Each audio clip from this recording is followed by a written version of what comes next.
Her billionaire husband laughed on the phone and said, "Her presence irritates me. I wish she'd disappear forever." The next morning, she was gone, but what she left behind made him scream. "Hi, my beautiful family. Welcome back to Mr. Peter's family. May the Almighty wrap every woman in the light of his mercy, blessing her hands that nurture, her heart that forgives, and her soul that never gives up. You are the melody of peace, the strength behind every home, the prayer that keeps love alive when the world forgets how to care. May your days bloom with joy, your nights rest in safety, and your hearts overflow with endless grace. But my dearest family, why let silence win? One like, one comment, one spark of love can keep our bond alive. YouTube may try to dim our light, but our faith and unity will burn brighter than ever. This is Mission 1000 Likes, a promise that our love cannot be hidden. If your heart is true, like the video. If your love is real, write, "I am with Mr. Peter." The credit card statement arrived on a Tuesday, and with it, the end of everything Kerry Trent thought she knew about her life. She'd been sorting through mail at the kitchen counter, half listening to the rhythm of chopping from the restaurant downstairs, where her staff prepared for dinner service. The envelope was ordinary, the kind she'd opened 1,000 times before without thought. But when her eyes landed on the charge, Billionaire, the city's most exclusive restaurant, reservation deposit, her hands went cold. The paper trembled between her fingers as reality began to crack around her.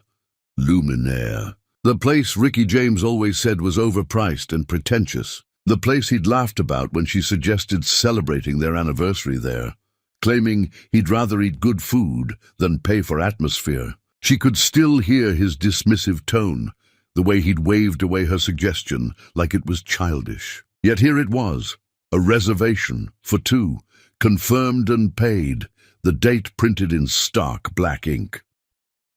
Kerry set down the statement with exaggerated care, as if it might explode if handled roughly. She stared at the kitchen wall, at the paint her parents had chosen decades ago, faded now but still standing. Her mind raced through possibilities that all led to the same dark conclusion. Her husband of 17 years had booked a romantic dinner at the most intimate restaurant in the city, and he hadn't mentioned it to her once. Not one word, not one hint.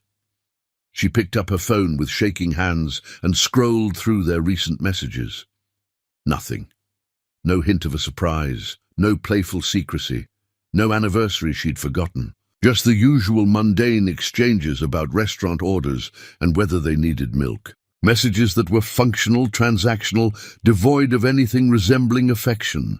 Her finger hovered over his contact, the urge to call him immediate and overwhelming. But something stopped her. Some instinct that whispered if she called now, if she asked directly, he would lie. And she would believe him, because she'd spent nearly 2 decades believing him, training herself to accept his words as truth, even when her gut screamed otherwise. Instead, Kerry opened her laptop with hands that wouldn't stop shaking. She had to set it down twice before she could steady herself enough to type. The Billionaire website loaded slowly, each image appearing like a revelation. Candlelight flickering across intimate booths, tables positioned for privacy, for whispered confessions and stolen glances. A menu that changed nightly based on the chef's inspiration, ingredients listed like poetry. The kind of place you took someone you wanted to impress, someone you were trying to seduce, someone who wasn't your wife of 17 years. Her chest tightened as she clicked on the reservations page, her breath coming short and fast. The earliest available slot was 3 months out, the calendar marked with red marks denoting fully booked evenings. But when she checked the date on their credit card statement, the reservation was for tomorrow evening. Tomorrow, while she would be working the dinner rush downstairs, managing the family restaurant her parents had built from nothing, sweating over stoves and solving staff problems. Ricky would be at Billionaire with someone else, laughing with someone else, touching someone else's hand across a candlelit table. Kerry's vision blurred, but she didn't cry. Tears would come later, she knew, in the dark hours when she was alone and could afford to fall apart. Right now, her hands were steady as she picked up the phone and dialed Luminaire's reservation line. The phone rang 3 times, each tone like a heartbeat in her ear. "Good afternoon, Luminaire. This is Gerard speaking. How may I assist you?" His voice was smooth, cultured, the kind of voice that belonged in expensive places. Carrie forced herself to speak calmly. "I'd like to make a reservation for tomorrow evening. 2 people. I'm terribly sorry, but we're fully booked for the next several months. I'd be happy to put you on our waiting list, or I can offer you an evening in... What if someone cancels? Do you have a table that might open up?" Carrie's voice was surprisingly steady, even as her heart hammered against her ribs. Gerard's voice softened with professional sympathy. "It's unlikely, madam, but I can certainly note your information if something becomes available. May I have your name and contact information?" "Actually," Carrie said, each word deliberate, "I'm looking for a very specific table. The one right next to the reservation under Ricky James, tomorrow evening." There was a pause, heavy and telling. Carrie could hear papers rustling, the click of a computer mouse. "I'm not sure I understand, madam." "I understand perfectly, Gerard. My husband booked a table at your restaurant, and I'd like to book the one beside his. Surely you have tables next to each other. Small restaurant, intimate setting. I saw the photos on your website. I'll pay double your usual deposit." "Ma'am, I don't think..." "Triple. I'll pay triple your deposit, and I'll add a generous tip for your discretion in this matter. All I'm asking for is the table next to my husband's reservation. Nothing more, nothing less." Another pause, longer this time, and Carrie could almost hear Gerard's mental calculations. Professional ethics versus a substantial tip. When his voice returned, it was quieter now, almost conspiratorial. "The table adjacent to that reservation is actually available. It's our corner booth, usually reserved for special guests. Then I'm your special guest for tomorrow evening." "Same time as his reservation?" 7:30, yes. "And may I say, madam," he hesitated, "I hope tomorrow evening brings you the clarity you're seeking." Carrie almost laughed at the delicate phrasing. "Thank you, Gerard. I appreciate your understanding." She provided her credit card information, a different card than the one she shared with Ricky, one he never looked at. The deposit went through with a confirming beep. When she hung up, her heart was hammering so hard she could feel it in her throat. What was she doing? What did she think would happen? But she knew exactly what would happen. She'd sit at that table, elegant and composed, and she'd watch Ricky walk in with whoever he was betraying her for. She'd finally see the face of her replacement, the woman who'd stolen her husband's attention, his affection, his fidelity. The rest of the day passed in a fog that felt like moving underwater. Carrie moved through the restaurant's prep work mechanically, her hands performing familiar tasks while her mind spun in circles. She checked inventory without seeing the numbers, approved menu changes without tasting the samples. Bellamy Knox, her sous chef, asked twice if she was feeling well. "You look pale, boss." "Like you've seen a ghost." Carrie had wanted to laugh. She hadn't seen a ghost. She'd seen the future. "I'm fine, Bellamy." "Just tired." "You sure?" "Because you just approved replacing your mother's signature pasta. It's fine." "Everything's fine." But her voice cracked, betraying her. "Carrie, please, Bellamy, not now. I just need to get through today." That evening, when Ricky came home, he kissed her cheek in the absent way he always did. His lips barely touched her skin. He tossed his keys on the counter and asked what was for dinner in the tone of someone asking about the weather. "I thought we'd order something," Carrie said. "I'm exhausted. Long day." He was already looking at his phone. The longest. He didn't ask why. He used to ask. Years ago, he would have pulled her into his arms, would have insisted on cooking for her. Now he just nodded and scrolled through delivery options. Carrie studied his face in the kitchen light. The face she'd woken up next to for 17 years. The face she'd kissed on their wedding day. The face that had smiled at her when they'd signed the lease on this building. When had that face become a stranger's? "Ricky," she said. He looked up. "Yeah? Are you happy?" The question caught him off guard. His eyes widened, then narrowed. "What kind of question is that?" A simple one. "Are you happy with us?" With our life? But Carrie, I'm tired. Can we not do this right now? Do what? Have a conversation with my husband? He set his phone down hard. Where is this coming from?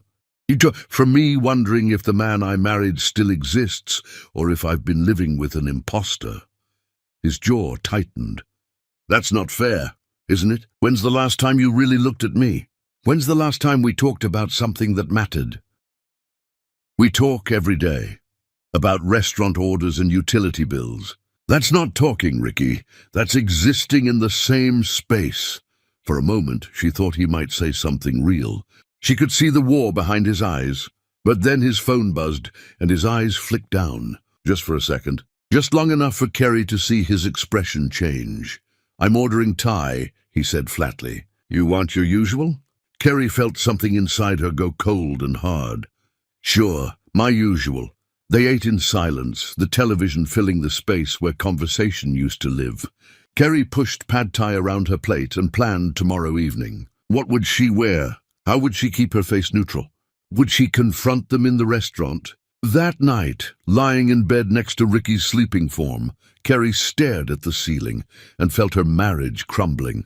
She'd known something was wrong for months. The late nights, the new cologne, the way he angled his phone away. She'd known, but she'd convinced herself she was paranoid. But tomorrow her imagination would have a face.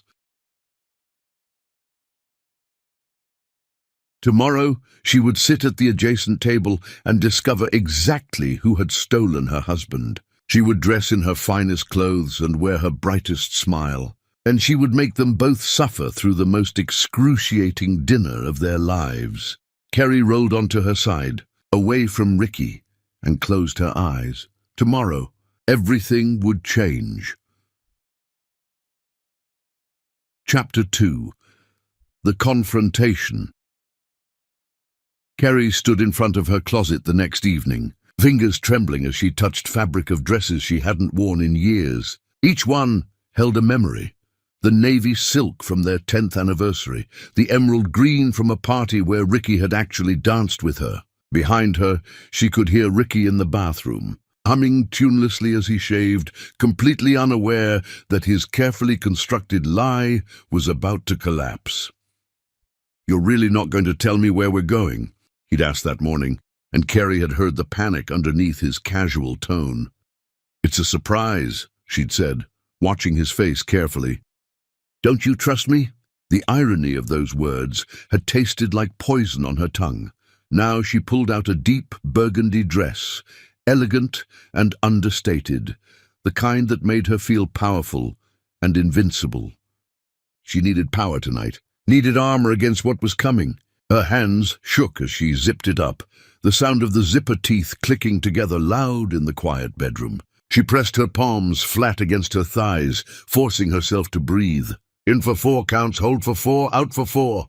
The meditation technique her mother had taught her decades ago. You look beautiful, Ricky said from the doorway, and Kerry almost laughed at the absurdity of it. He noticed now. Tonight, when he'd planned to be with someone else, he finally saw her. Thank you, she managed, her voice steady despite everything breaking inside her like glass. The drive to Billionaire was torture stretched across 20 excruciating minutes. Ricky kept trying to guess where they were going, his voice getting tighter with each wrong suggestion. Kerry could see sweat beading on his temples despite the car's air conditioning. When Kerry pulled up to the valet stand, his face went absolutely white. Not pale, white, the color of bone. Kerry, I don't think this place is really expensive. And we should have. I already made the reservation, she said, stepping out and handing the keys to the waiting attendant. Come on. She walked toward the entrance without looking back, her heels clicking against the pavement with confidence that was pure performance. She trusted that his fear of making a scene would force him to follow. And he did, always 3 steps behind, his presence a weight pressing against her spine. The hostess greeted them with professional warmth. Good evening. Name for your reservation? Trent, Kerry said clearly. Gary Trent. If the hostess recognized the name from the adjacent reservation, she gave no indication. She simply smiled and gestured for them to follow. Kerry kept her eyes forward as they wound through the dimly lit restaurant, past tables where couples leaned close over candlelight, past the open kitchen where flames leaped and pans clanged in rhythmic chaos, and then they were there. Their table, and right beside it, separated by perhaps 3 feet and a decorative screen that did nothing to create actual privacy, was another table, empty, waiting, set for 2 with candles already lit. Kerry slid into her seat with deliberate grace, positioning herself so she had a clear view of both their table and the entrance. Ricky sat across from her, and she could see sweat beading at his temples despite the restaurant's perfect climate control. His hands were shaking slightly as he picked up his menu, not reading it, just staring at words without seeing them. "Kerry, why are we here?" His voice was barely above a whisper. "Because," she said, accepting a menu from the server who'd appeared silently, "I thought it was time we experienced something new together. Don't you think?" The server explained the evening's tasting menu, his voice a pleasant drone that Kerry only half heard. She nodded at appropriate moments, her smile never wavering, ordered the most expensive wine on the list, a bottle that cost more than most people spent on groceries in a month, smiled at Ricky across the table with a smile that didn't reach her eyes. They'd been seated for perhaps 15 minutes when Kerry saw her. The woman who walked through Billionaire's entrance was stunning in a way that made Kerry's chest constrict. Tall, impossibly tall in heels that added inches to an already impressive frame. Impeccably dressed in a black cocktail dress that hugged curves Kerry had lost somewhere in 17 years of marriage. Her hair was styled in soft waves that probably took an hour to perfect, her makeup flawless. She carried herself with the confidence of someone who'd never doubted her place in the world. She was also scanning the restaurant with visible confusion, her phone clutched in one manicured hand. The hostess approached her, spoke quietly, and the woman's confusion deepened into something darker. Kerry watched as she was led directly to the table beside theirs. Watched as the woman's eyes landed on Ricky, watched as shock, then understanding, then fury crossed her beautiful face in rapid succession. "Kerry," Ricky whispered, his voice strangled. "Kerry, please what?" Kerry asked, her voice conversational as the woman sat down at the adjacent table stiffly, her back ramrod straight. "Please don't make a scene. Please pretend I don't see what's right in front of me. Which please did you have in mind exactly?" The woman at the next table was staring at her phone now, her fingers flying across the screen with furious energy. Texting Ricky, no doubt, demanding to know what the hell was happening, why he'd brought his wife to their romantic dinner. Kerry could see the woman's hands shaking, could see rage and humiliation warring on her face. Kerry leaned forward across the table, her voice low enough that only Ricky could hear. "Her name. Tell me her name right now. Kerry, not here, please, not here. Her name, Ricky, now. Or I will stand up and introduce myself. I will walk over to that table and say hello. My name is Kerry Trent, and I believe you're sleeping with my husband." His face crumpled like wet paper. Lisa Marie Carter. "And how long have you been with Lisa Marie Carter?" Please, goodish, how long?" 8 months. The admission came out broken. 8 months. Nearly a year of lies. Nearly a year of her cooking dinner while he texted another woman. Nearly a year of sleeping beside someone who was touching someone else. Nearly a year of making herself small while he made her a fool. Kerry sat back in her chair and picked up her wineglass with a hand that didn't shake. Her hand was perfectly steady as she raised it to her lips. "Well then, let's enjoy our meal, shall we? After all, you paid quite a lot for this experience." The dinner that followed was exquisite agony, every moment stretching into eternity. Kerry ordered course after course, each more elaborate than the last, performing the role of delighted diner with commitment. She asked the sommelier for pairing recommendations, nodding thoughtfully at his descriptions. She commented on the plating, the flavors dancing on her tongue, the ambiance that really was quite special, wasn't it, Ricky? She asked Ricky questions about the restaurant they owned together, about whether they should consider updating their own menu, about trivial things that meant nothing while the world burned. At the next table, Lisa Marie sat frozen, a beautiful statue carved from rage and humiliation. Her own food arrived and went untouched, the server returning twice to ask if everything was all right. She managed weak nods but never picked up her fork.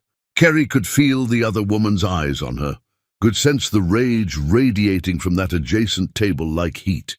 Good, let her feel a fraction of what Kerry felt.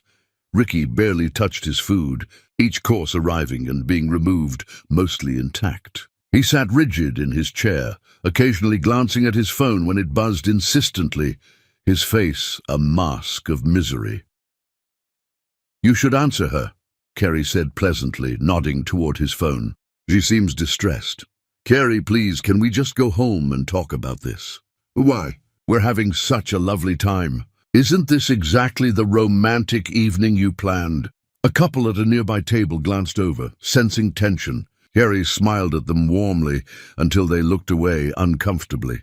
The server brought dessert, an architectural marvel of chocolate and gold leaf. Kerry took a bite, savoring the richness, and wondered when she'd lost the ability to taste anything except bitterness. "She's married too," Kerry said suddenly. "Isn't she?" "Lisa Marie Carter." I looked her up. "Her husband teaches at the high school on Riverside. June Carter. He posts pictures of his students' accomplishments online. He seems like a good man. Does he know his wife is here?" Ricky's hands were shaking now, his fork clattering against his plate. "Stop, please stop." "Why should I stop? I'm just making conversation. That's what couples do at dinner, isn't it?" At the adjacent table, Lisa Marie stood abruptly.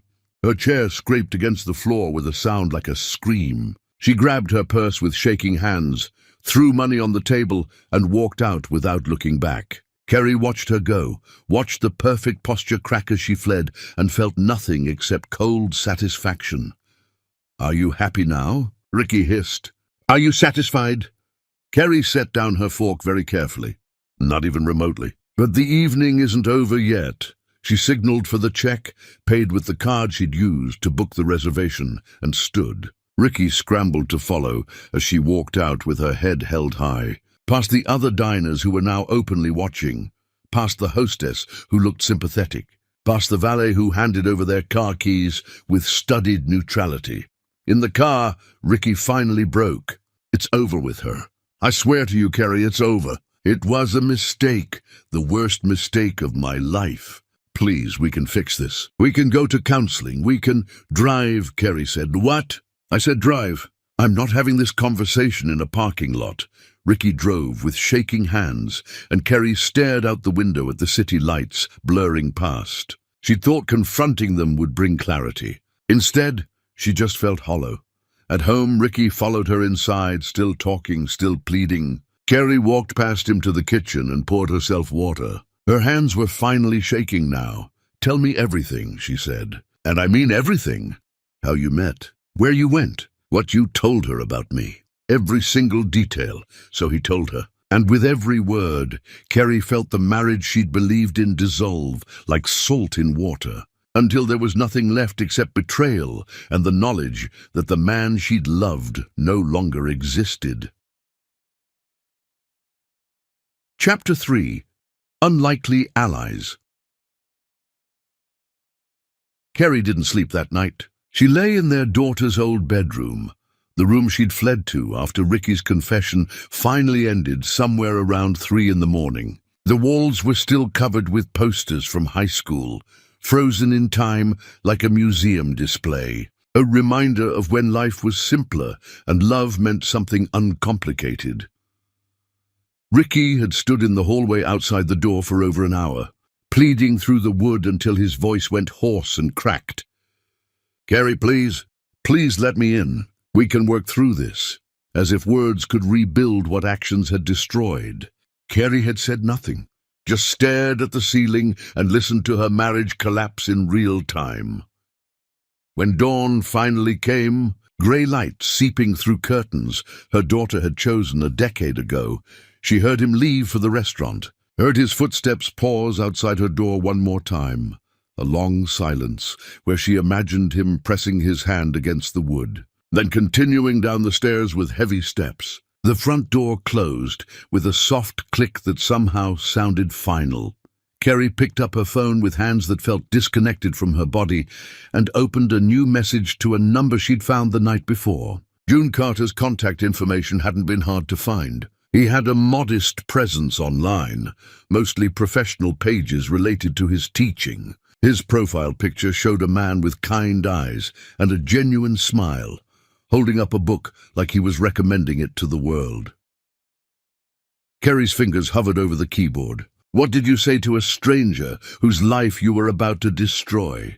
How did you tell someone their marriage was built on lies? Your wife is having an affair with my husband. We need to talk. She hit send before she could second-guess herself, then sat staring at the screen, her heart hammering against her ribs. 3 dots appeared almost immediately, disappeared, appeared again. Then when and where? Now just 4 words. No denial, no outrage, no confusion. Just weary acceptance that suggested he'd been waiting for confirmation. Kerry suggested a coffee shop across town, neutral territory where neither would be recognized. June agreed without hesitation, and they set a time for that afternoon. Kerry spent the intervening hours moving through her apartment like a ghost, unable to eat, unable to focus on anything except the clock's hands, moving with agonizing slowness. The hours crawled by. Kerry showered, standing under water that was too hot, letting it redden her skin. She dressed in clothes that felt like costume. She drove to the coffee shop with her hands white-knuckled on the steering wheel. She arrived early and chose a corner booth, positioning herself so she could see the door. June Carter walked in exactly on time. He was taller than his picture suggested, with the slightly rumpled look of someone who cared more about substance than appearance. His jacket was worn at the elbows, his tie slightly askew. But his eyes were what Kerry noticed first. Kind eyes, yes, but also devastated eyes. Her own pain reflected back at her. He sat down across from her without preamble. Tell me, so she did. Kerry laid out everything she knew, pulling up credit card statements on her phone with shaking hands, showing him dates and times. June produced his own phone, his calendar app showing all the evenings Lisa Marie had claimed to be at client dinners and networking events. They matched dates and times with the grim focus of detectives. I've been such a fool, he said quietly, scrolling through months of documented lies. I knew something was wrong. I felt it in my gut. But every time I tried to talk to her about it, she'd tell me I was being paranoid, that I was controlling, that I needed to trust her. She made me apologize for even asking where she'd been. His voice cracked. She made me feel crazy for trusting my instincts.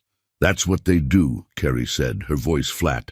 They make you doubt yourself, make you the villain for questioning them. It's manipulation. June looked up from his phone, and Kerry saw tears he was fighting to control. We've been married for 15 years. 15 years of building a life together, of planning our future. I thought, his voice broke completely. I thought we were happy. So did I. I spent 17 years thinking we were building something that mattered.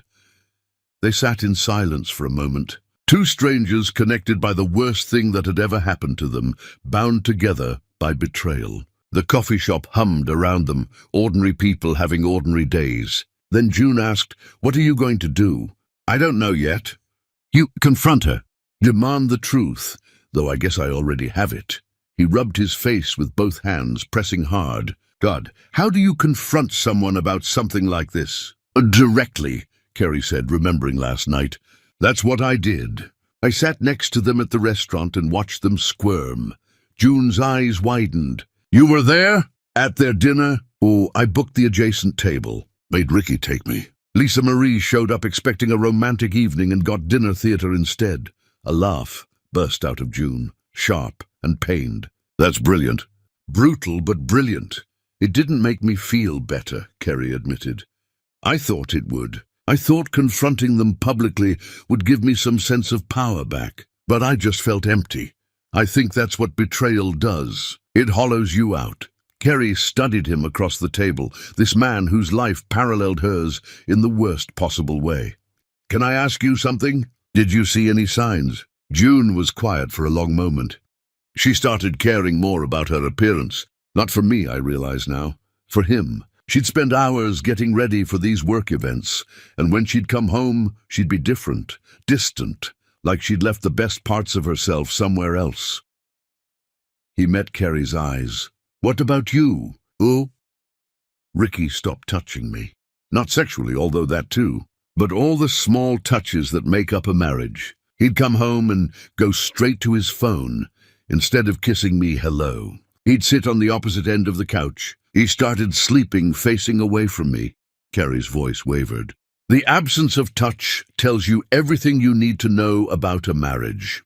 Lisa Marie kept finding reasons to go out. Always some client who needed attention, some emergency that required her immediate presence. And I believed her because I wanted to believe her. Because questioning her meant admitting our marriage might be failing. They talked for over an hour, trading stories and evidence, piecing together the architecture of their spouse's deception. The affair had been methodical, planned, not some impulsive mistake, but a sustained betrayal that required constant lying, constant choosing someone else over the person you'd promised forever. "I'm going to confront her tonight," June finally said. "I can't carry this around knowing what I know. Do you want me to send you everything I have? The evidence?" "Well, please. And Kerry?" He reached across the table and squeezed her hand briefly. "Thank you. For being brave enough to message me. For not letting me keep living in ignorance. We deserve the truth," Kerry said, "even when it destroys us." June left first, and Kerry sat alone in the booth staring at her cold coffee. She felt strange, sharing this intimate devastation with a stranger. But June wasn't really a stranger anymore. They were members of the same terrible club now. Her phone buzzed. "Ricky, where are you? We need to talk." Kerry typed back, "I talked to June Carter. He knows everything now." 3 dots appeared and disappeared multiple times before Ricky's response. "How could you do that? You're trying to destroy her marriage out of spite." Kerry's laugh was harsh. "I'm not the one who destroyed anything. You did that all by yourself." She drove home, and when she walked into the apartment, Ricky was waiting. His face was blotchy, his eyes red. "You had no right to contact her husband." Kerry set her purse down carefully. "I had every right. He deserves to know his wife is a liar, just like I deserve to know you are. This is different. This is vindictive. No, Ricky, this is consequences. Something you've clearly forgotten exists." He moved toward her, hands reaching out. "Kerry, please. We can still fix this. I don't want to save it. Tell me something. Did you love her?" The question caught him off guard. "What? Lisa Marie, did you love her? Or was she just convenient?" Ricky's mouth opened and closed. It wasn't like that. Then what was it like? Help me understand what was worth throwing away 17 years. "She made me feel alive again," he finally said, and those words cut deeper than anything else. She was exciting, new. With her, I wasn't just the restaurant guy drowning in bills. I was interesting. And I made you boring. No, that's exactly what you're saying. Kerry moved toward the hallway. "I'm sleeping in the spare room. Don't try to change that." "For how long?" Kerry turned back. "However long it takes for me to figure out if there's anything left worth saving." She closed the bedroom door and locked it. Then she sat on the edge of the bed and finally let herself cry. Her phone buzzed after midnight. June. I confronted her. "You were right. She admitted everything. She's filing for divorce." Kerry typed back through tears. "Mine too. I'm so sorry." "Don't be. You gave me the truth." "Are you okay?" "No, are you?" "No, but maybe we will be." She fell asleep with her phone in her hand. Chapter 4. Separate Destruction. 3 weeks passed in a strange purgatory where time felt both frozen and accelerated. Kerry and Ricky moved around each other like ghosts occupying the same haunted house, their paths crossing but never truly connecting. They existed in the same physical space but lived in entirely separate realities. Carrie threw herself into the restaurant with an intensity that had her staff exchanging worried glances. She arrived before dawn to prep, her key turning in the lock while the city still slept. She didn't leave until after midnight, perfecting recipes that didn't need perfecting, reorganizing storage that was already organized. Anything to avoid going home. Bellamy Knox finally cornered her in the walk-in cooler on a Wednesday afternoon, the cold air making their breath visible. "Boss, you're scaring me. When's the last time you slept?" "Really slept?" "I'm fine, Bellamy." "You're not fine. You're running yourself into the ground, and we both know it's not about the restaurant." Bellamy's voice softened. "Whatever's happening with Ricky, you don't have to handle it alone." Carrie felt her composure crack. "He cheated on me for months, with someone who made him feel less boring than I apparently do." "Oh, Carrie," Bellamy pulled her into a fierce hug. "That man is an absolute fool. I just don't understand what I did wrong, where I failed him." Bellamy pulled back, holding Carrie by the shoulders. "Stop right there! You didn't fail, he did. He made a choice, and that choice has nothing to do with your worth." But Carrie couldn't shake the feeling that she'd somehow been inadequate. That if she'd been more exciting, more attentive, Ricky wouldn't have looked elsewhere. She'd been seeing a therapist, Dr. Helena Wright, twice a week now. Helena had gentle eyes behind wire-rimmed glasses and a directness that Carrie appreciated. "You're looking for a reason that makes sense," Helena told her during their latest session. "But infidelity rarely makes sense to the person betrayed. It's not a logical equation. People cheat because of their own deficiencies, not yours. Then why does it feel like I wasn't enough?" "Because that's easier than accepting that sometimes people just make selfish choices. If it was your fault, you could fix it. If it's his character flaw, you have no control." Helena leaned forward. "Tell me something, Carrie. When did you stop writing down recipes?" The question caught her off guard. "What? You mentioned once that you used to keep a notebook of recipes, stories attached to food. When did you stop?" Carrie had to think about it. "Sometime after we opened the restaurant, I guess. There wasn't time anymore, or there wasn't space for it. Tell me about the cookbook you wanted to write." "That was just a dream. Not realistic." "Why not?" "Metidi. Because Ricky said it would distract from the restaurant. That we needed to focus on building the life we had instead of chasing fantasies." "And what did you want?" "I wanted to travel to Italy and take cooking classes. I wanted to collect recipes from my grandmother before she died. I wanted to write about food as memory, as love, as the thing that connects us to our past." Carrie's voice broke. "But that wasn't practical. So you made yourself smaller to fit his vision of what your life should be." The words hung in the air like an accusation. Carrie wanted to argue, but she couldn't. Helena was right. She'd spent years sublimating her dreams to Ricky's priorities. That evening, Carrie stopped at a bookstore and bought a new notebook. Not for the restaurant. For herself. She sat in her car and opened to the first page. Grandmother's Sunday gravy. The smell of this sauce simmering meant family, meant chaos, meant love so fierce it had to be fed. She'd started before church, letting it cook all day, and by the time we sat down to eat, the house smelled like coming home. Carrie wrote for an hour, words pouring out. When she finally looked up, her cheeks were wet, but she felt lighter. Her phone buzzed. A text from an unknown number. "This is June. I hope it's okay that I got your number." I confronted Lisa Marie. She's filing for divorce. "How are you holding up?" Carrie stared at the message. She typed back, "I'm learning who I was before I made myself small." "How are you?" Devastated, relieved, angry, all of it at once. "That sounds about right. Would you want to get coffee again? I could use someone who understands." Carrie hesitated only briefly. "Tomorrow afternoon. Same place. I'll be there." When Carrie got home, Ricky was waiting with flowers. Red roses, her supposed favorite, though she'd told him years ago she preferred wildflowers. "I made reservations at that Italian place you like." "I thought we could talk." Carrie looked at the roses. "I'm not ready for that. When will you be ready? How long are you going to punish me?" "No, I'm not punishing you, Ricky. I'm protecting myself." "From what?" I told you it's over with her. I'm here. I'm trying. You're trying because you got caught. Not because you suddenly realize what you were risking. Kerry moved past him. I'm meeting someone tomorrow. A friend. She saw suspicion flash across his face. What friend? Well, June Carter. Ricky's face went red. Her husband. You're meeting with her husband? Yes. We're both dealing with the same thing. This is inappropriate, Kerry. You're having an emotional affair. Kerry actually laughed. That's rich coming from you. We're having coffee, Ricky. We're not sneaking around for 8 months. I don't like this. I don't particularly care what you like anymore. You lost that privilege.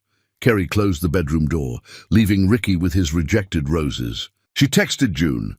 My husband accused me of having an emotional affair because we're meeting for coffee. The irony is staggering. June's response came quickly. Lisa Marie said the same thing. Apparently we're the ones being inappropriate. How dare we seek support? The audacity. Kerry found herself smiling for the first time in days. She fell asleep that night with her notebook on the nightstand, filled with one recipe and the promise of more. Chapter 5. Sanctuary.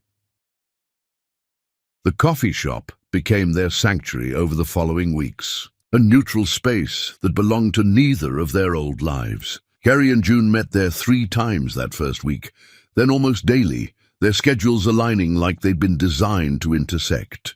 They'd sit in the same corner booth and talk about everything and nothing. June told her about his students with enthusiasm that made his whole face light up, transforming him from tired to animated. The ones who made teaching worthwhile, who suddenly understood metaphor. The ones who broke his heart, bright kids trapped in terrible circumstances. Kerry talked about her parents' restaurant, how it had been her inheritance and her prison. I loved it once, she admitted one afternoon, stirring sugar into her 3rd cup of coffee. When it was my parents, it felt magical. My mother would let me experiment in the kitchen, would encourage every creative impulse. But after they died and Ricky and I took over, it became this thing we had to maintain. A legacy I couldn't fail. So you stopped creating and started preserving. Exactly. And I didn't even realize I was doing it until it was already done. June nodded thoughtfully. Lisa Marie used to encourage my writing. When we first met, she'd read everything I wrote and tell me I had talent. But somewhere along the way, she started calling it a hobby. Started suggesting I focus on things with more practical applications. He smiled sadly. I haven't written anything except lesson plans in years. What would you write about if you started again? Honestly, probably this. The strange fellowship of betrayal. How 2 strangers can understand each other better than the people they've known for decades. Kerry felt something shift in her chest, a warmth she hadn't experienced in months. That's beautiful. You should write it. Maybe I will. What about you? What's the first recipe you'd put in your cookbook? My grandmother's Sunday gravy. The one that makes the whole house smell like home. Then write that one first. Start building the book you've always wanted to create. It should have felt strange, this easy intimacy with someone she'd known for such a short time. But June made sense to her in ways Ricky hadn't in years. They spoke the same language of loss and understood each other's pain without judgment. One evening, they decided to take a walk instead of sitting in the coffee shop. The botanical gardens were open late for a special exhibit, and the paths wound through displays of autumn flowers blazing in the fading light. Can I tell you something?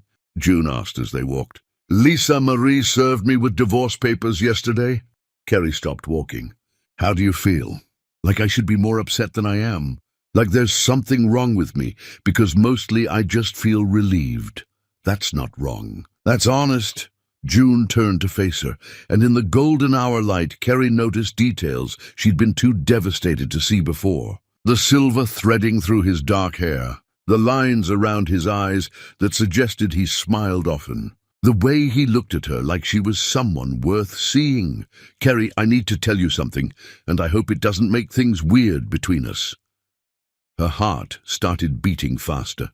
Okay, you've become the best part of my days. I wake up thinking about what we'll talk about.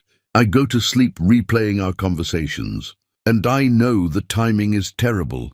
I know we're both still technically married and devastated and healing, but I needed you to know that you matter to me. A lot. Carrie felt tears spring to her eyes. June, You don't have to say anything back. I just needed to be honest because I've spent too long being married to dishonesty, and I won't do that again. Not even with myself. I feel the same way, Carrie whispered. And it terrifies me. What if I'm just replacing one relationship with another? What if this is just rebound? What if we're both so damaged that we can't see clearly? Then we'll figure it out together, as friends if that's all you want. But I won't lie to you about what I feel. They stood there in the botanical gardens as the sun set, neither moving closer, but both feeling the magnetic pull between them. Finally, Carrie said, "Let's take this slowly. Neither of us is divorced yet. Neither of us is ready for anything serious. But I want you in my life, June, whatever that looks like. Slow works for me. I'm not going anywhere." They finished their walk and June drove her back to her car. Before she got out, he reached over and squeezed her hand. Just that simple touch sent electricity through her entire body. "Thank you for seeing me," she said. "For really seeing me." Always. Carrie drove home with her heart lighter than it had been in months. But when she walked into the apartment, Ricky was waiting with a face like a thunderstorm. "Where have you been?" "Out walking with June. It's almost 10. You've been out for over 3 hours. Your point?" "My point is that you're spending all your time with another man while your husband is here trying to save your marriage." Carrie set her purse down carefully. "Our marriage doesn't need saving, Ricky. It needs a funeral. You killed it 8 months ago when you decided Lisa Marie Carter was worth more than I was. That's not fair. I'm trying here. I'm doing everything you asked. I never asked you to do anything except be faithful. That should have been the baseline, not an achievement. So what, you're just giving up? Throwing away 17 years? You threw them away. I'm just acknowledging what you already did." Ricky's face twisted with rage. "This is about him, isn't it? About June Carter. You're punishing me by flaunting your relationship with him. My friendship with June has nothing to do with you. It exists because he understands what I'm going through in a way you never could. He's a boring high school teacher who couldn't keep his wife interested enough to stay faithful. What could he possibly offer you?" The casual cruelty of that statement took Carrie's breath away. "Get out." "What?" "Get out of my sight. Sleep somewhere else tonight, because if I have to look at you for one more second, I will say things I can't take back. This is my home too. It's my family's restaurant, my parents' legacy, my inheritance, and right now I want you out of it." Ricky grabbed his wallet and keys, slamming the door hard enough to rattle the windows. Carrie stood in the sudden silence and didn't feel victorious. She just felt tired. Her phone buzzed. "June. Did you make it home okay?" Carrie typed back, "Home, yes." "Okay, questionable. Ricky and I just had a massive fight. He called you boring. I am boring. I teach Hemingway to teenagers and get excited about properly cited bibliography." Despite everything, Carrie smiled. "He meant it as an insult.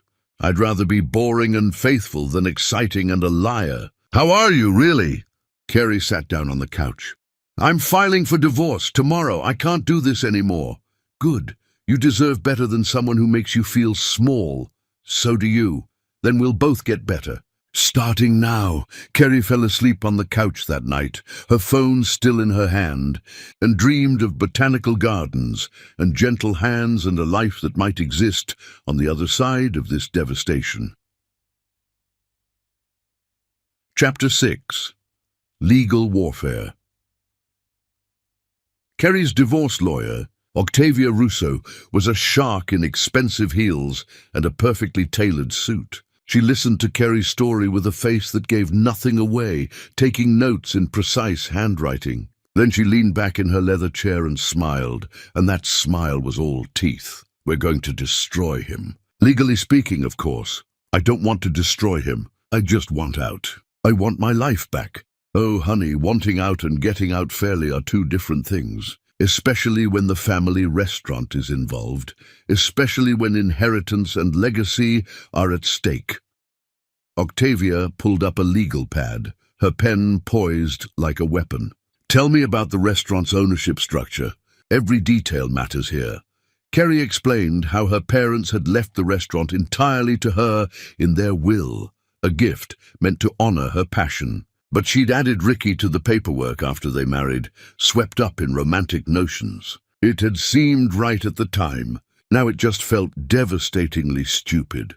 We'll need to prove that his affair not only violated your marriage, but also impacted the restaurant's operations and your inheritance. Were there any instances where he used restaurant funds for his affair? Any money that should have gone to operations? Kerry pulled out the credit card statements she'd been collecting with obsessive focus. Octavia's smile grew wider with each page, satisfaction radiating from her. Dinners at expensive restaurants, hotels downtown and in neighboring cities, gifts that couldn't possibly be for you based on the stores. All charged to the restaurant's card, which means all taken from your inheritance. She looked up, her eyes bright. This is embezzlement, Kerry. He stole from your family's legacy to fund his infidelity. This changes everything. Can we really use that? Is it really that serious? We can and we will. I'm also going to depose Lisa Marie Carter. Her testimony about the affair's timeline will be crucial, and if she tries to lie, we have the evidence to destroy her credibility. Octavia's voice was clinical, discussing human devastation like chess moves. This won't be pleasant for anyone, but you'll come out of this with what's rightfully yours. Over the next month, the divorce became a war with casualties and collateral damage. Ricky's lawyer painted Kerry as an unforgiving wife who'd refused to work on the marriage after Ricky's one mistake. They claimed she'd abandoned the marriage first by moving into the spare bedroom, that her friendship with June Carter constituted emotional infidelity that justified Ricky's affair. Octavia tore those arguments apart systematically, with the precision of a surgeon and the ruthlessness of a general. She presented the credit card evidence, showing months of calculated betrayal. She brought in staff from the restaurant who testified about Ricky's absences and Kerry's exhaustive efforts to keep things running alone. She had Lisa Marie deposed, and the other woman's testimony confirmed every sordid detail. The most damaging evidence came when Octavia proved Ricky had been siphoning money from the restaurant's account to fund his affair. Money that rightfully belonged to Kerry's inheritance from her parents. The judge's expression during that revelation was stone-cold fury. Ricky's face crumpled when the evidence was presented. Even his lawyer looked disgusted. This changes everything, Octavia told Kerry after the hearing. He's not getting a cent from the restaurant. We might even pursue criminal charges for embezzlement.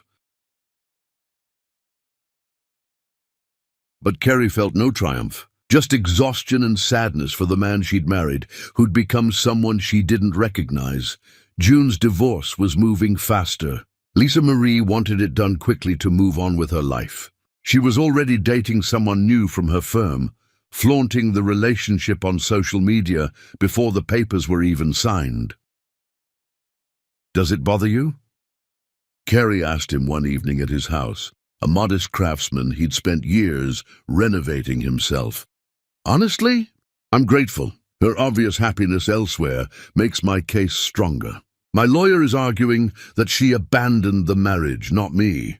They were sitting on his couch, a respectable distance between them. They'd been careful about physical contact, both aware of how it would look. But Kerry was hyper-aware of his presence, of the way her body leaned toward his, without permission. Can I tell you something? June asked. Always. I started writing again. Real writing, not just lesson plans. I'm working on a novel. Kerry's face lit up.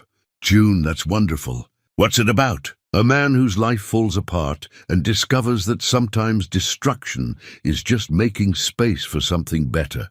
It's probably too autobiographical to be good, but it feels right. I'd like to read it. When you're ready. You're my first reader, obviously. He paused. What about you? How's the cookbook coming? Kerry pulled out her phone and showed him photos of the notebook that was now half filled with recipes and stories.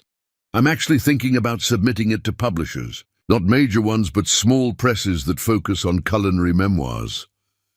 Kerry, that's incredible. You have to do it. I'm scared. What if it's not good enough? What if it's better than you ever imagined? June reached over and took her hand, the first time they'd intentionally touched in weeks. You're brilliant, Kerry. Your writing makes me hungry and nostalgic for things I've never experienced. That's a gift. His hand in hers felt like coming home. Kerry looked at their intertwined fingers and felt something break open in her chest. I'm falling for you. I know I shouldn't be. I know we should wait until everything is final and we've both healed more. But I need you to know that this isn't just friendship for me anymore. June's thumb stroked the back of her hand. It hasn't been just friendship for me since the botanical gardens. Maybe since before that. I've been trying to be patient, trying to do the right thing. But Kerry, I think about you constantly. I dream about a future where we're both free and we can see where this goes. What if we crash and burn? What if we're just two broken people who'll break each other more? Then we'll heal together. But I don't think that's what this is. I think we found each other at the exact moment we both needed someone who understood. That's not coincidence. That's fate. Kerry leaned her head against his shoulder, and he wrapped his arm around her. They sat like that for a long time, not kissing, not rushing, just being together in the quiet certainty that whatever was building between them was real. When Kerry finally went home that night, Ricky was there. He'd been drinking and his eyes were red-rimmed. I saw your car at his house. You were there for hours. Yes, I was. Are you sleeping with him? No, not that it's any of your business anymore. It's my business if my wife is with another man. I'm not your wife in any way that matters. We're just two people waiting for paperwork to make official what you already destroyed. Ricky slumped against the wall. I never meant for this to happen. I never meant to fall for her, but you did. And you kept choosing her over me, over our marriage, over everything we built. So don't stand here now and act like you're the victim. I lost everything. The restaurant, you, my reputation. Was it worth it? Kerry looked at him, really looked at the man who'd betrayed her, and felt something she hadn't expected. Pity. That's a question only you can answer. But for me, losing you was the best thing that ever happened to me. Because it let me find myself again. And it let me find someone who sees me as something other than convenient. She walked past him to the bedroom, and this time when she closed the door it felt final. Chapter 7. Freedom. 6 months after filing for divorce, Kerry stood in her lawyer's office and signed the final papers. Octavia watched with satisfaction as Kerry initialed each page, the pen scratching across paper with finality. The restaurant is entirely yours again. Ricky gets nothing from it. The house is yours. He has to pay you back the money he embezzled with interest. This is about as good as divorce gets. Kerry set down the pen and waited to feel something. Relief, victory, anything. But she just felt tired, wrung out, like she'd run a marathon and crossed the finish line without energy to celebrate. Thank you, Octavia, for everything. Thank you for being a client who actually listened to her lawyer. You'd be amazed how many people let their emotions tank their settlements. Octavia stood and offered her hand. Good luck, Kerry. I hope you find happiness. I think I already have, Kerry said, surprising herself with the certainty in her voice. Kerry walked out of the lawyer's office a divorced woman and sat in her car for a long moment, just breathing. The signed papers sat on the passenger seat like evidence of a crime, or maybe evidence of freedom. She wasn't sure which yet. She drove straight to the cemetery where her parents were buried. The grass was overgrown around their headstones, and Kerry made a mental note to call the groundskeeper. She sat on the grass between their graves and told them everything. About Ricky's betrayal, about fighting for the restaurant, about meeting June and rediscovering who she was before marriage made her small. I wish you could meet him, she said to her mother's headstone. June, he's a teacher and he's kind and he makes me laugh. He reminds me of Dad, actually. The way he listens like what I'm saying actually matters. The way he supports my dreams instead of dismissing them. A breeze rustled through the trees, and Carrie imagined it was her mother's approval. "I'm going to make you proud," she whispered. "I'm going to turn the restaurant into something that honors what you built, not just maintain it, but evolve it. And I'm going to write that cookbook you always said I should write. The one about food and memory and family. I'm going to live big again, Mom, the way you always wanted me to." Her phone rang. "June, it's done. Officially divorced as of an hour ago. How do you feel?" "I'm free, terrified, ready, all of it at once." He paused. "Can I take you to dinner tonight? A real date now that we can?" Carrie smiled through sudden tears. "I'd love that. Where?" "It's a surprise, but wear something you feel beautiful in." That evening, June picked her up at exactly 7. He was wearing a suit Carrie had never seen before, navy blue that made his eyes look impossibly warm. He handed her a single daisy, remembering what she'd said months ago about preferring wildflowers to roses. "You remembered," she said, her voice catching. "I remember everything you tell me." "Carrie."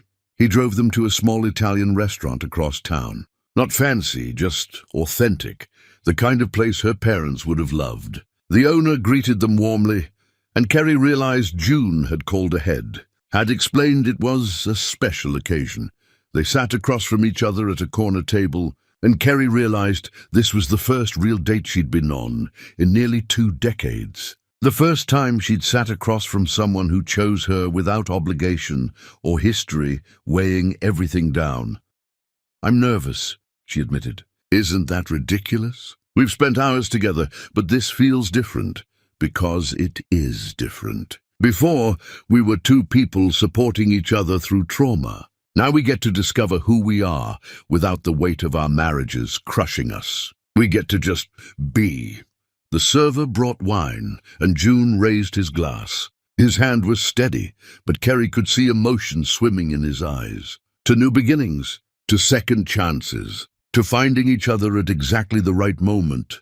Carrie clinked her glass against his. To being brave enough to start over, and to trusting that the second time can be better than the first. The dinner was perfect. They talked and laughed and shared food the way couples do when everything is still new and exciting. June told her stories about his students that had her laughing until tears ran down her face. Carrie described her plans for updating the restaurant's menu, bringing in seasonal ingredients her mother used to champion. "I want to honor what my parents built while making it mine," she explained. "Does that make sense?" "Perfect sense. That's what I'm trying to do with teaching. Honor the classics while making literature relevant to kids who've never known a world without smartphones."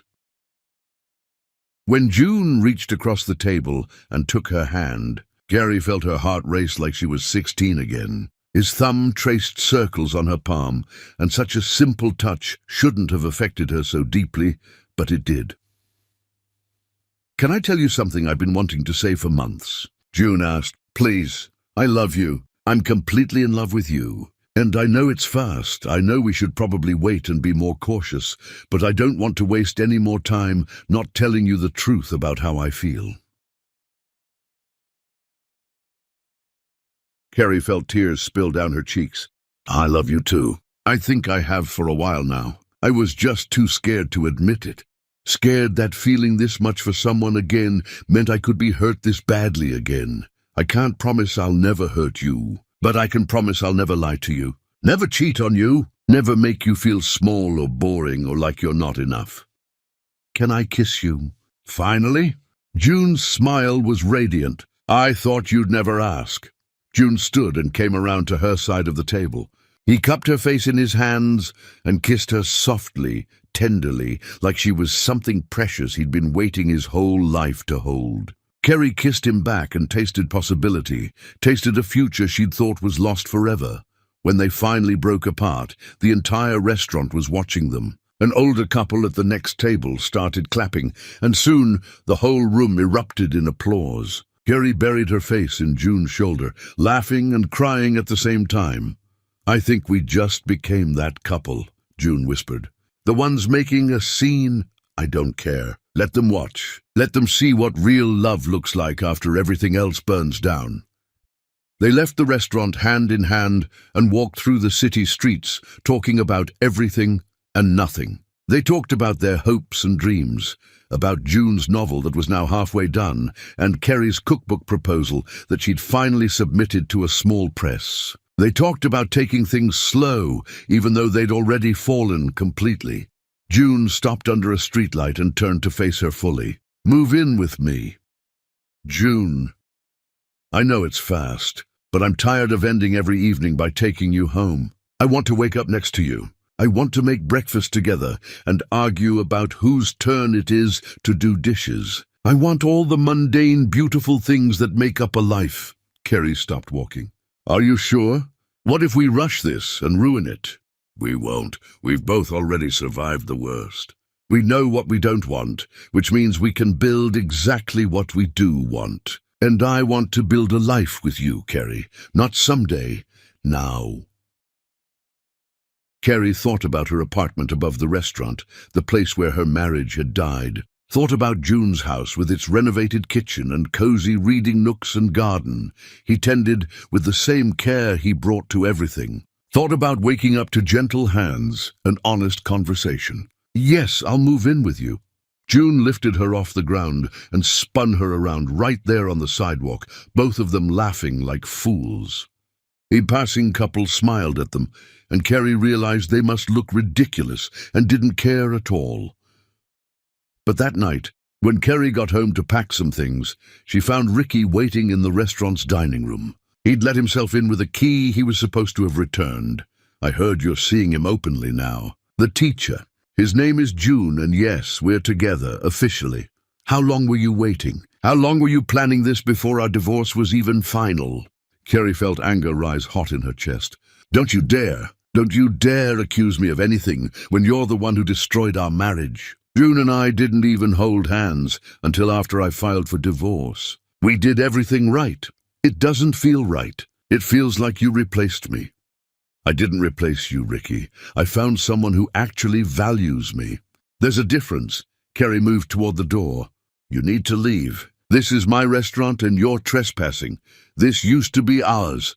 It was never ours. It was always mine, inherited from my parents. You were just allowed to be part of it. And you threw that away when you decided you needed something more exciting than our life together." Ricky's face crumpled. "I'm sorry, Kerry. I know I've said it before, but I mean it. I'm sorry for everything. I know you are. But sorry doesn't change what happened. Sorry doesn't give me back the years I wasted making myself small enough to fit your vision. Sorry doesn't undo the betrayal." Kerry softened slightly, seeing him not as the man who'd hurt her, but as someone lost and struggling. "I hope you find what you're looking for, Ricky. I really do. But it's not me, and it never will be again." She walked out of the restaurant, leaving her ex-husband alone with the ghost of their marriage, and drove to June's house, where the lights were on and waiting. The porch light created a warm pool of yellow that felt like home. June opened the door before she could knock, pulling her inside and into his arms. "Are you okay?" "I am now. Take me to bed." "Not for anything except sleep. I just want to be held." So they went to bed, and June held her while she cried for everything she'd lost and everything she'd gained. He didn't try to fix it or tell her to stop, just held her and let her feel everything she needed to feel. And when she finally fell asleep, she dreamed of mornings where someone kissed her awake and evenings where conversation mattered more than silence. She dreamed of a kitchen filled with laughter and a life built on honesty instead of lies. Chapter 8. Building New. Kerry moved into June's house on a sunny Saturday in October, the air crisp with the promise of winter. Her possessions were surprisingly few after 17 years of marriage. Most of the furniture in the apartment had been Ricky's choices anyway, and she found she didn't want reminders. She brought her clothes, her cookbook notes, her parents' recipe box, her grandmother's cast-iron skillet that had survived 3 generations, and little else. June had cleared half his closet and 3 dresser drawers for her things. Such a small gesture, but it meant everything. "This is our space now," he said, watching Kerry hang up her dresses. "Equally ours." You change anything you want. Bring anything that makes you feel at home. Carrie turned and kissed him. You make me feel at home. Everything else is just decoration. The first week was an adjustment. They learned each other's morning routines, discovered that Carrie was an early riser who liked quiet mornings with coffee, and June preferred to stay up late reading. They negotiated closet space and bathroom schedules, learned that Carrie squeezed toothpaste from the bottom and June from the middle, and decided it didn't matter enough to fight about. They settled into domesticity with surprising ease after that initial adjustment. June made coffee every morning while Carrie cooked breakfast, usually eggs and toast, sometimes pancakes on weekends.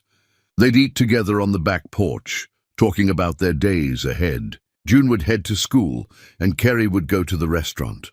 They'd text throughout the day, silly messages and photos and reminders that they were thinking of each other. One afternoon, June surprised her at the restaurant during his lunch break. I was nearby and wanted to see you, he said, looking slightly embarrassed. Is that okay? More than okay, Carrie said, introducing him to the staff properly for the first time. Bellamy sized him up with the protective scrutiny of a mother bear. So you're the one who's got our boss smiling again, Bellamy said. I'm trying my best, June replied with his gentle humor. Keep it up. She deserves happy. Evenings were for cooking together, for reading side by side on the couch, for the quiet comfort of just existing in the same space. They made love slowly, carefully, learning each other's bodies with patience and tenderness. Every touch felt revelatory, every kiss a promise. Carrie marveled at how different intimacy felt with someone who actually saw her, who found her beautiful, not despite her flaws, but including them. I love your laugh lines, June said one night, tracing them with his finger. They tell me you've lived a full life. I love your reading glasses, Carrie replied. The way you peer over them like a professor. It's adorable.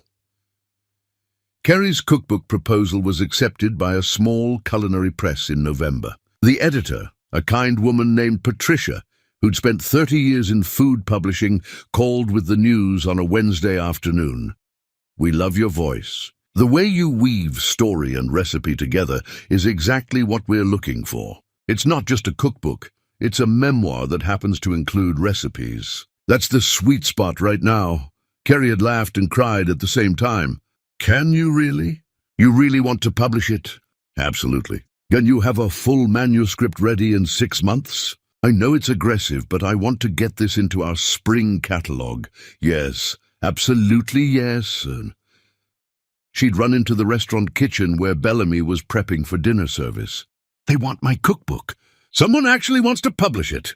Bellamy had whooped and hugged her, lifting her off the ground. The whole staff celebrated between courses that evening, toasting with cooking wine and sharing stories about their own grandmother's recipes.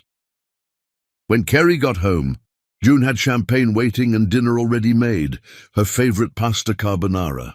To my brilliant girlfriend, the published author. It's not published yet. I still have to write most of it.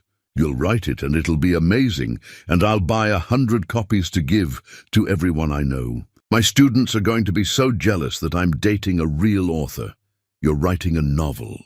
You're a real author too. Not until someone publishes it. Right now I'm just a guy with a very long Word document. June's novel was progressing steadily. He'd wake up early to write before school. The tap of his laptop keys, a comforting sound that Carrie fell asleep to on the couch more than once. He let her read chapters as he finished them, and Carrie was amazed by his talent. The story was raw and honest, about grief and betrayal, and finding unexpected love in the ruins of a life. This is beautiful, she told him after reading a particularly emotional chapter where the protagonist finally forgives his ex-wife. This is publishable, June, really publishable. This could be big. You think so? I know so. You need to query agents when you're done. I've been researching the process for my own book, and I can help you put together a query package. One Saturday, June took Carrie to meet his father, who lived in a retirement community an hour away. The old man was sharp despite his 83 years, with June's same kind eyes and dry humor. "So you're the woman who's got my son writing again," he said, shaking Kerry's hand firmly. "About time. He's been wasting that English degree teaching grammar to teenagers who don't care." "Dad," June protested, but he was smiling. "It's true. You were supposed to be the next Hemingway, and instead you're explaining symbolism to kids who think books are boring." "Teaching matters too." "Of course it does. But so does writing your own stories." His father turned to Kerry. "Make sure he finishes that novel. He's been talking about writing one since he was 25. "I will," Kerry promised. They were happy, genuinely, surprisingly happy. Kerry's daughter came home for a visit during Christmas break and was initially skeptical of June, protective of her mother after everything that had happened. But he won her over with patience and genuine interest in her life, never trying to replace her father, but carving out his own space in their family. He asked her about her graduate program, actually listened to her answers, and offered insights about teaching that helped with her own work as a teaching assistant. He made her mother laugh in ways she hadn't heard in years. "He's good for you, Mom," her daughter said on her last night home, the two of them doing dishes while June read in the living room. "I haven't seen you this alive in years, maybe ever. He sees me, really sees me. Your father loved who he wanted me to be. June loves who I actually am." But her daughter looked troubled. "What about Dad? Have you talked to him?" "Not since the divorce was final." "Why, he's been calling me." "A lot. He sounds really lost, Mom. I know what he did was terrible, but he's still my dad." Kerry pulled her daughter into a hug. "I know, sweetie, and it's okay to love him despite what happened. He's allowed to be lost. That's a consequence of his choices. But I can't be the one to find him. That's not my responsibility anymore. I know. I just worry about him." "That's because you have a good heart. But his healing is his responsibility, not yours. And definitely not mine. The best thing I can do for him is live my own life fully and show him that we both can survive this." After her daughter left, Kerry felt unsettled. She didn't want Ricky to be miserable, but she also couldn't save him from the consequences of his actions. She told June about the conversation that night as they cleaned up dinner. "How do you feel about it?" he asked, drying the plate she handed him. "Guilty, which is ridiculous because I shouldn't feel guilty for moving on. You're allowed to feel guilty and still know you made the right choice. Emotions aren't logical. They just are. How do you feel about Lisa Marie? Do you think about her?" June was quiet for a moment, choosing his words carefully. "Sometimes. Usually when I'm editing something in my novel that involves the ex-wife character. But it's more like thinking about a stranger I used to know. The woman I married doesn't exist anymore, or maybe she never did. I invented this person I thought she was, and the real Lisa Marie was always someone else." Kerry understood that completely. She'd invented a version of Ricky too, had convinced herself he was faithful and devoted when the reality was so different. One evening in early February, Lisa Marie showed up at June's door, unannounced.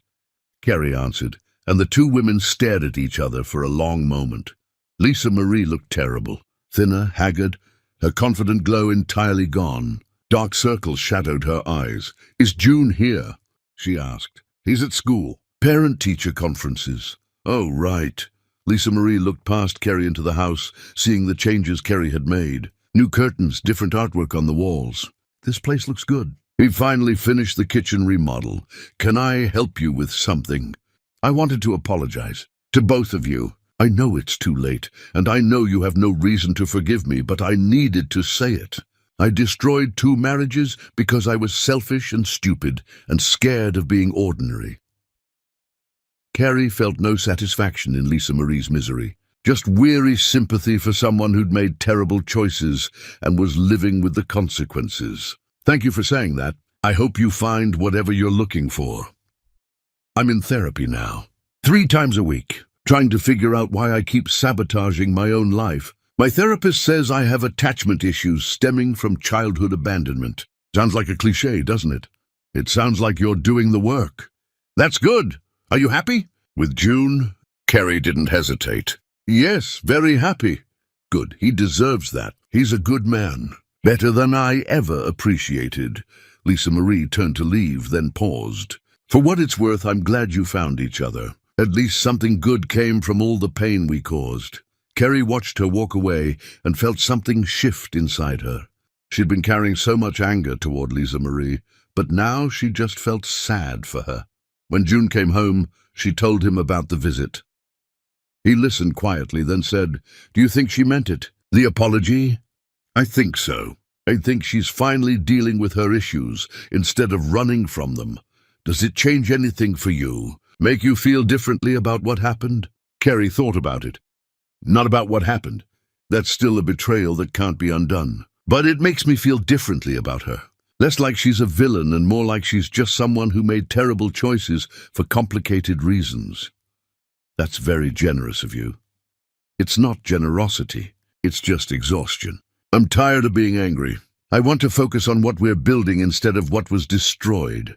June pulled her close, and they stood in the kitchen of their shared home, holding each other while dinner simmered on the stove and the evening light turned everything golden. Outside, the first buds were appearing on trees, spring promising renewal after a long winter. Chapter 9. The Crisis. 3 years passed in what felt like rapid succession, time moving faster now that Kerry was actually living instead of just surviving. June was deep into writing his novel, the pages accumulating steadily into something substantial and real, and Kerry's cookbook was in final edits before publication, the manuscript polished and ready. Patricia had called 3 times that week alone, with excited updates about pre-orders and book tour possibilities. They'd moved in together, merging their lives with deliberate care and open communication. Everything seemed stable, settled, the kind of peaceful that made Kerry occasionally hold her breath, waiting for something to shatter it. The call came on a Tuesday evening in late April, spring blooming outside, but winter returning in Kerry's chest. Her daughter's voice was thick with tears that Kerry could hear before words formed. "Mom, I'm pregnant, and Jake left me. He packed his stuff while I was at work and left. There's a note saying he's not ready to be a father, that this wasn't the plan, that he needs space to figure out his life. I'm terrified and I don't know what to do." Kerry's world tilted, but her voice was steady. "I'm coming to you. June and I are getting on a plane tomorrow. First thing, pack a bag for a few days, because you're not dealing with this alone. You don't have to." "Yes, I do. You're my baby, and you need me. We'll figure this out together." June didn't hesitate when she told him, already pulling up flight information on his phone before she finished explaining. "Of course we're going. I'll call in for a substitute tomorrow and get coverage for the rest of the week." They spent 2 weeks with Kerry's daughter in her small apartment 3 states away, helping her navigate her options and providing unconditional support without judgment. They held her while she cried, made sure she ate when grief stole her appetite, attended the doctor's appointment where they first heard the baby's heartbeat, and Kerry cried harder than her daughter. Kerry watched June with her daughter and saw a side of him she hadn't experienced yet.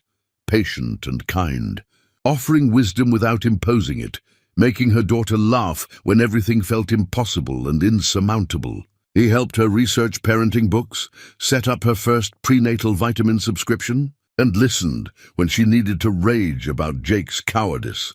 "I'm keeping the baby," her daughter finally decided, after days of weighing every possibility, consulting friends and therapists and her own heart. "And I'm moving home. Back to your city. I can't do this alone, and I don't want to try. My lease is up in 2 months anyway. You won't be alone. We'll figure it out together." They flew home and immediately transformed June's guest room into a nursery, painting walls in soft yellows because her daughter didn't want to know the gender. June assembled furniture that came with incomprehensible instructions, while Kerry picked out bedding and tiny clothes that made her cry. They were having a baby. Not her baby, but still. Kerry threw herself into preparing for her daughter's arrival, juggling the restaurant where they were training a new sous chef to handle more responsibility. Her cookbook deadline that was approaching fast like a train. Her daughter's needs as she packed up her life 3 states away and trying to maintain her relationship with June. She was sleeping 4 hours a night, running on coffee and adrenaline and the desperate need to fix everything she felt she'd broken years ago when her marriage fell apart. The cracks started showing after her daughter moved in with a U-Haul full of belongings and a belly that was just beginning to show, a small bump that would grow into a person. Kerry became obsessed with being the perfect mother and future grandmother, trying to compensate for all the years her daughter had endured a broken family during the divorce. The fighting, the tension, the uncertainty. She worked herself to exhaustion, snapping at June when he tried to help, pushing him away when he suggested she slow down and delegate some responsibilities. She couldn't delegate being a mother, couldn't outsource fixing the damage she felt responsible for. "I can handle it," she'd insist, even as dark circles bloomed under her eyes like bruises, and she forgot to eat more often than she remembered, surviving on coffee and adrenaline and sheer stubborn will. Their communication broke down gradually, then all at once, like a dam giving way. June felt shut out of decisions about their own home, coming back from school to find furniture rearranged and schedules changed without consultation. Kerry felt overwhelmed and resentful that he didn't seem to understand the pressure she was under, the weight of trying to fix everything she felt she'd broken years ago. They started arguing about small things that represented bigger issues lurking beneath. Who forgot to buy milk? Whose turn it was to do laundry? Whether they should have guests over when Kerry's daughter needed quiet. 6 weeks after her daughter moved in, they had their first real fight that went beyond minor disagreements. Kerry had made a doctor's appointment for her daughter without consulting June about his schedule, and he'd had to cancel an important parent-teacher meeting to be available if they needed him. "You could have asked me first," June said, his voice tight with frustration he'd been swallowing for weeks. "I have responsibilities too. I have students and parents who depend on me. I had to reschedule 3 different families. She's my daughter. Her health comes first, and I thought you'd understand that. I'm not saying it doesn't. I'm saying we're supposed to be partners. Partners communicate before making decisions that affect both of us. That's what we promised each other. Partners support each other without needing gold stars for every little thing they do." "That's not fair, Kerry. I've been nothing but supportive. But you're shutting me out, making all the decisions alone, and then getting angry when I don't immediately fall in line with plans I didn't know existed. Maybe if you'd ever had children, you'd understand the pressure I'm under." The words were out before Kerry could stop them, sharp and cutting like glass shards. The words hung in the air like poison gas. June's face went pale, all color draining away like water from a sink. "That's a low blow, and you know it." "I'm sorry. I didn't mean—" "Yes, you did. And you're right. I don't understand because Lisa Marie and I never had kids. She didn't want them, and I thought we had time to change her mind, to build that future. But that doesn't mean I can't support you and your daughter. It just means I need you to let me in instead of shutting me out and then blaming me for not helping the way you want. June, please. I'm going for a drive. I need some space to think." He left, and Kerry stood in their kitchen crying, knowing she'd hurt him badly and not sure how to fix the damage she'd inflicted. She called her therapist for an emergency session the next day, desperate for guidance. "You're doing what you always did in your marriage to Ricky," Dr. Wright told her gently but firmly. "You're taking on everything yourself and then resenting everyone around you for not helping the way you need. But you're not asking for help, clearly. You're just expecting June to read your mind and then punishing him when he can't. I don't know how to ask. It feels like admitting I'm failing at something I should be able to handle. Asking for support isn't failure, it's partnership. That's what you and June promised each other. Equal partnership built on honesty and communication. You're reverting to old patterns because stress triggers old coping mechanisms."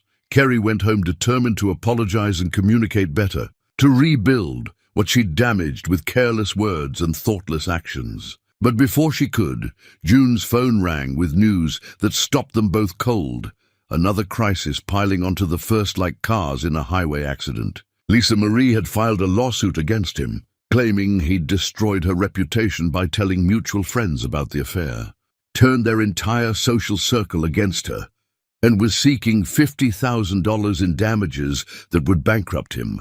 The timing couldn't be worse, couldn't be more calculated to cause maximum damage.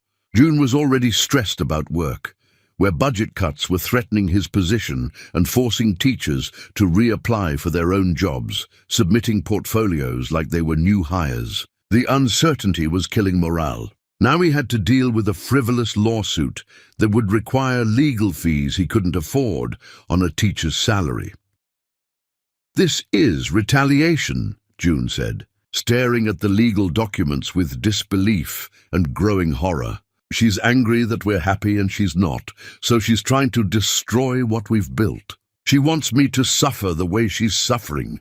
"We'll fight it together," Kerry said, taking his hand and squeezing hard. "I'm sorry for what I said, for pushing you away, for not being the partner you deserve. I'm sorry too, for not being more understanding about the pressure you're under with your daughter." They held each other, but Kerry could feel the strain between them like a physical thing. A third presence in the room that pushed them apart, even as they tried to hold on. The lawsuit consumed June over the following 2 weeks. He became withdrawn, spending hours researching legal precedents and calling lawyers for consultations, each one telling him it would cost thousands to defend, even though the case had no merit. The stress manifested at school in ways he couldn't hide or control. He had a panic attack during class while teaching The Old Man and the Sea, his chest tightening and vision tunneling until he had to leave mid-lesson, stumbling into the hallway while students stared with concern and confusion. His principal called him in for a concerned conversation the next day. They didn't threaten his job directly, but June heard the unspoken warning crystal clear. If he couldn't handle the classroom during budget cuts when they needed reliable teachers, they'd have to reconsider his position. He came home that day and broke down completely, all the stress and fear overwhelming him at once, like a wave he'd been holding back finally crashing over him. Kerry found him at the kitchen table with his head in his hands, shoulders shaking with sobs he couldn't control. "I can't do this," June whispered, his voice hollow and broken. "The lawsuit, the job stress, feeling like I'm failing you and your daughter and my students. It's too much. I'm drowning." Kerry sat beside him and took his hands in hers, holding on like she could anchor him to shore. "Then let's stop doing it alone. Let's actually be partners instead of two people drowning separately in the same house. I don't know how. Neither do I, but we'll figure it out, together. For real this time, with actual communication and honesty. No more shutting each other out. No more keeping score of who's more stressed or who's sacrificing more." They talked until dawn, really talked without defensiveness or blame or trying to win, laying everything bare in ways they hadn't since they first met in that coffee shop after their marriages exploded. Their fears, their insecurities, their needs, they'd been too scared to voice because voicing needs felt like admitting weakness. And when the sun came up, painting their kitchen in shades of gold and rose, they were exhausted, but closer than they'd been in weeks. "I think we need couples counseling," Kerry said. "Not because we're broken, but because I don't want to repeat the mistakes I made in my marriage. I can't lose you the way I lost myself with Ricky." "I agree. Let's find someone good and commit to the work." They started therapy the following week with a counselor who specialized in blended families and second marriages, who understood the unique challenges of building new lives from the wreckage of old ones. It changed everything, giving them tools and vocabulary for the feelings they'd been struggling to express. Gary learned to ask for help specifically instead of expecting June to intuit her needs. June learned to express his own needs without fear of being called selfish or uncaring. The lawsuit was dismissed 3 weeks later, when Lisa Marie's lawyer realized there was no case and convinced her to withdraw it rather than face sanctions for filing frivolous litigation. June's teaching position was saved when community members rallied, writing letters to the school board about his impact on their children, how he'd changed their lives and inspired them to love reading. 23 letters arrived from current and former students, from parents who'd watched their kids transform from reluctant readers to book lovers. And Kerry's cookbook released to strong reviews and modest but steady sales that promised a sustainable career beyond the restaurant. Publishers Weekly called it a love letter to family and food that transcends the genre. Her mother would have been proud. Her daughter gave birth to a healthy baby girl on a rainy spring morning in May. The world washed clean and new. Kerry held her granddaughter and cried, June's arm around her shoulders, and felt hope bloom in her chest like flowers after winter. The baby had her daughter's eyes and Jake's nose, but her grip was all her own, strong and certain. They'd survived their first real crisis as a couple. And they'd done it together, scarred but standing, committed to the work of actually being partners instead of just saying the words. Chapter 10. Forgiveness and Forever. Kerry woke up one morning in late summer to find June already awake, sitting on the edge of their bed and staring out the window at the sunrise painting the sky in impossible colors, deep orange bleeding into pink, bleeding into gold. She touched his shoulder gently, feeling the warmth of his skin under her fingertips. What are you thinking about? How different my life is from what I imagined when I was young. How grateful I am for that difference. How I thought I knew what happiness looked like, and I was completely wrong. Kerry moved to sit beside him, both of them watching the sunrise paint their bedroom in shades of new beginnings. They'd been living together for over 3 years now, had survived her daughter's pregnancy and June's lawsuit, and learned how to fight and make up and actually communicate through difficult things. Do you ever think about them? About what could have been if they hadn't cheated? Sometimes. But I don't think I'd change anything even if I could. Does that make me a terrible person? Grateful for betrayal because of where it led? No, it makes you honest. I feel the same way. Ricky's betrayal destroyed me, but it also freed me to become who I actually am, instead of who I was pretending to be. They sat in comfortable silence until June spoke again, his voice thoughtful and careful. I forgave her. Lisa Marie. A few weeks ago, actually. I realized I was carrying all this anger, and it wasn't hurting her. It was just poisoning me, making me bitter when I wanted to be grateful. So I let it go, just released it into the universe and decided to stop giving her space in my head. Kerry nodded slowly, understanding completely. I think I've forgiven Ricky too. Not because he deserves it. I'm not even sure forgiveness is about what people deserve. But because I'm tired of letting what he did define my present. I want to be someone who was betrayed once, not someone who's still being betrayed every day by her own anger. Exactly. The anger was becoming who I was, instead of just something that happened to me. Kerry's phone buzzed with a message from her editor, pulling her from the moment. The final book cover designs were ready for her approval. She opened the attachment and gasped. The cover was perfect, better than anything she'd imagined, showing a worn recipe box against a checkered tablecloth, vintage and modern at the same time. June, look, my book is real. This is actually happening. He pulled her into his lap, both of them studying the cover design. I'm so proud of you. Look at what you built from pain. You turned betrayal into art. We should celebrate. Let's throw a party at the restaurant. A proper book launch with everyone we love. They spent the next week planning a book launch party, sending invitations and coordinating with Bellamy to create a special menu inspired by recipes from the cookbook. The evening of the party, Kerry stood at the front of the restaurant's dining room, surrounded by staff and friends, and her daughter holding the baby, and felt overwhelmed with gratitude for the life she'd rebuilt. She talked about her parents' legacy, about the long road to this moment, about how destruction sometimes clears the way for growth. This book wouldn't exist if my life hadn't fallen apart. I wouldn't have remembered these stories, wouldn't have written down my grandmother's recipes, wouldn't have learned that sometimes the worst thing that happens to you is also the door to your best life. So thank you all for being part of this journey.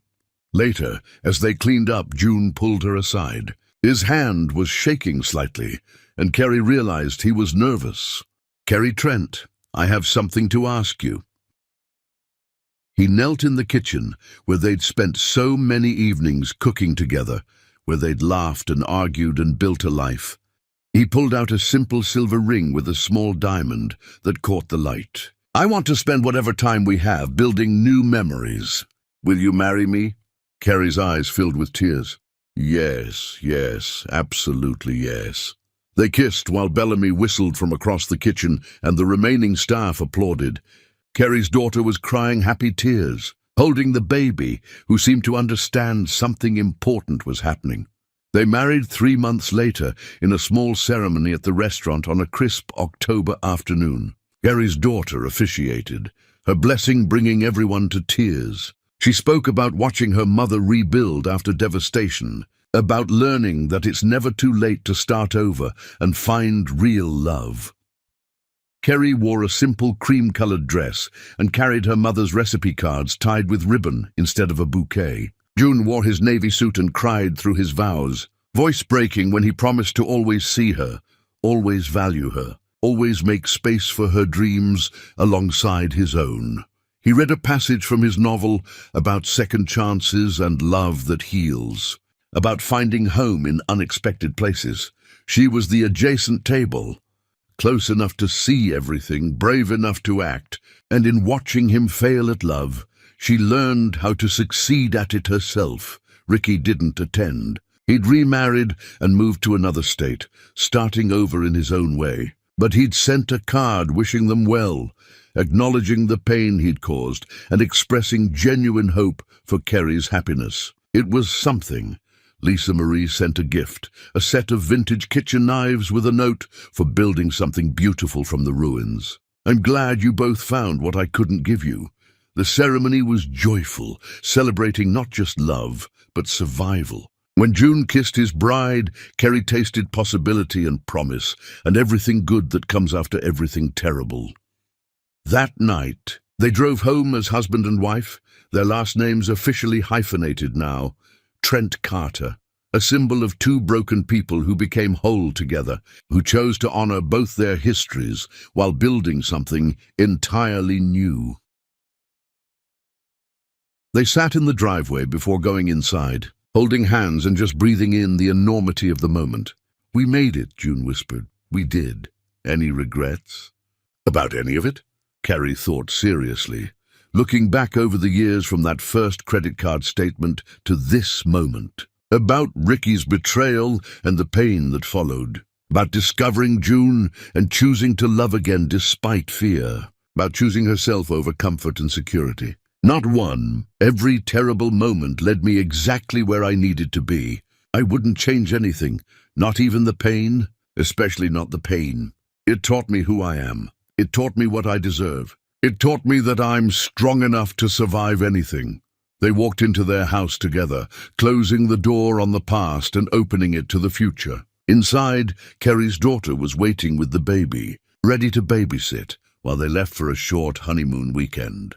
In the years that followed, Carrie's cookbook became a modest bestseller, finding its audience among readers hungry for stories about resilience and food and family. She wrote 2 more, each one deeper and more personal. June's novel was published and garnered critical acclaim, leading to a small but devoted readership and a teaching position at the local community college, where he could write more and teach students who actually wanted to learn. They taught workshops together about creativity after trauma, about rebuilding lives, about the courage it takes to start over. Carrie's daughter thrived, raising her baby with the support of family who loved her unconditionally. She eventually forgave Jake, though she never took him back, and built a beautiful life as a single mother who chose herself first. They grew old together, accumulating memories that mattered more than possessions. Whenever someone asked Carrie how she'd survived betrayal, how she'd built this beautiful life from such pain. She'd smile and say, "I stopped fighting for a marriage that was already dead, and I started fighting for a life worth living."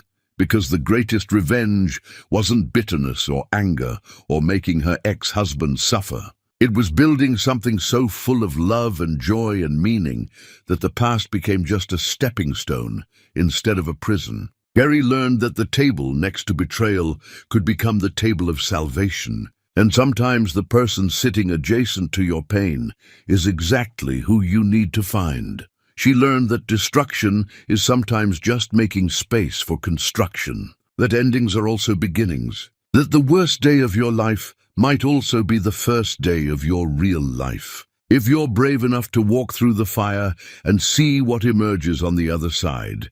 And she learned, most importantly, that she was enough, had always been enough, would always be enough, not for everyone, but for the right person. And that was everything.